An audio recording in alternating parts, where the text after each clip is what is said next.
I often hear you talking about the internet. Do you know any of these things? Yes, I know the basics. Look, I would like to know how to send an email, but I have no idea. I learned some things from here and there about the internet, but I couldn't find out how to send emails. I can help you. We'll look at some preliminaries and then we'll go to a PC connected to the internet. We will create an email account for you, together, and you will send your first message to me. Something polite. Okay, if you teach me well, but what is exactly an email account? Internet is basically a network of computers and other devices connected to each other. Internet is similar to the telephone network. Sending email is like a phone call. You pick up the phone at home and call anyone you want, as long as you know their number, of course. Okay, so far. I have a phone at home.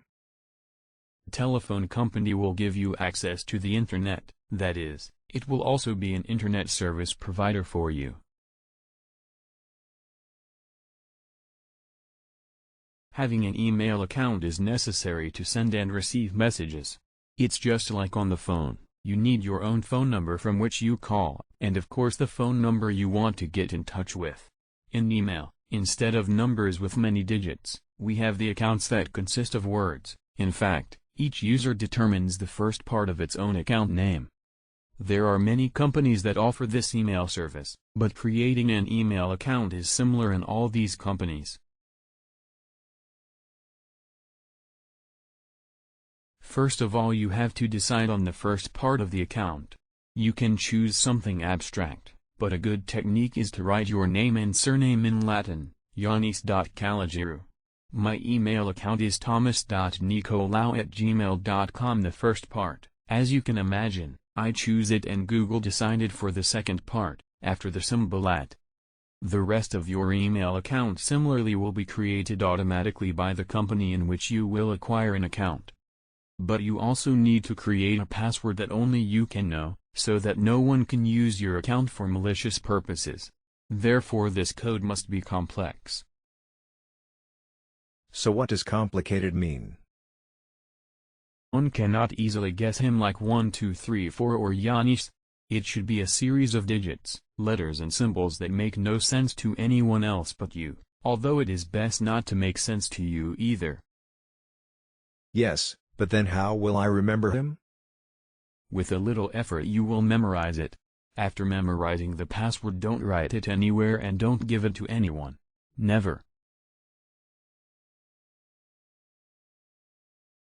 Now Yanis, that you saw how an email account being created, it's the time to create a new one for you and send a first email. We will prefer Google, because Gmail is what I know better. First we will create the account and then we will see how we manage it. Okay. In essence, you will follow the instructions given to you by Gmail itself. But don't forget the name you will give to your account and the safety rules for the password. I remember. Google has a kind of code to distinguish the messages you read from the ones you haven't read yet. As a general rule, what you have read is marked with regular letters, while what you have not read yet is marked with bold letters. If you have a lot of messages that you haven't read yet, it allows you, if you want, to highlight them and read them one after the other. But I have messages already. How is this possible?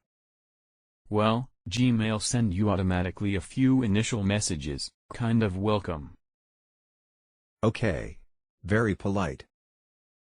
Yanis, welcome to the world of email. Thank you. Now Yanis, it's time to send your first email. To me. Do you remember my Gmail account? Well, Thomas.Nicolau. Yep. Now it is better to understand some basic terms, like CC, BCC, recipient, sender, subject, reply.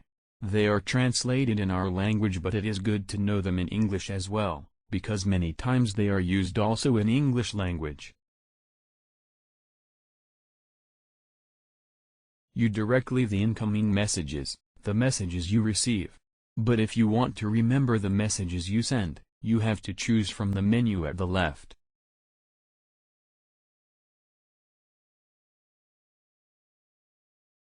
And now Yanis, one more important issue.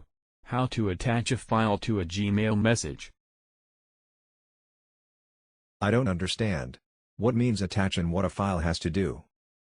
Let's say that you have a digital photo of us and you want to send it to me. This photo is a file, and when you send me an Gmail with this photo, we say that the photo is attached to this message. Okay. And can I send also a biographic note if I want to apply for a job? Yes. Your note is in this case another file and you have to attach it to the Gmail with your application. Got it, thanks. You are welcome.